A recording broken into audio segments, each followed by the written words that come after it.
বৰ্তমান সময়ত ছ'চিয়েল মিডিয়াত এটা ভিডিঅ' যথেষ্ট ভাইৰেল হৈছে, য'ত এজন অসমৰ সন্তানে বহিৰাগত ৰাজ্যত বসবাস কৰে।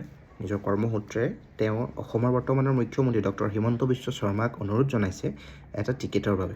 সম্পূৰ্ণ কথাটো মই কৈ আছোঁ। ইয়াত মই আলোচনা কৰিব বিচাৰিছোঁ। সমালোচনা আৰু আলোচনা এই দুটা পৃথক বস্তু। মই ইয়াত কেৱল আলোচনাহে কৰিবলৈ লৈছোঁ। সেই ল'ৰাজনে ভিডিঅ'টোত যথেষ্টখিনি কথা কৈছে, যিখিনি অতিকৈ প্ৰয়োজনীয় বৰ্তমানৰ অসমৰ পৰিস্থিতিসমূহৰ বাবে। তেওঁ জুবিনদাৰ জাষ্টিছৰ কথা কৈছে, তেওঁৰ মাতৃৰ কথা কৈছে, তেওঁৰ নিজৰ কৰ্মজীৱনৰ কথা কৈছে।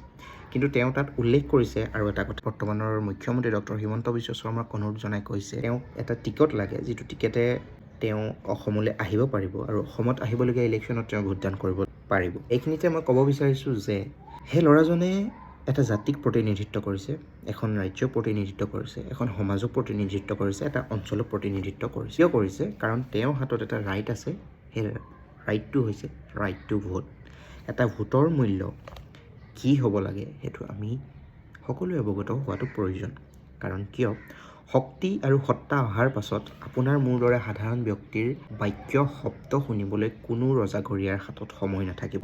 গতিকে আপোনাৰ বহুমূলীয়া ভোটটিয়ে নিৰ্ধাৰণ কৰিব আপোনাৰ অঞ্চলত হ'বলৈ যোৱা উন্নতি আৰু প্ৰগতি। শক্তি আৰু সত্তা অহাৰ আগত হে ভোটৰ মূল্য আছে। শক্তি আৰু সত্তা অহাৰ পাছত ভোটৰ কোনো মূল্য নাই।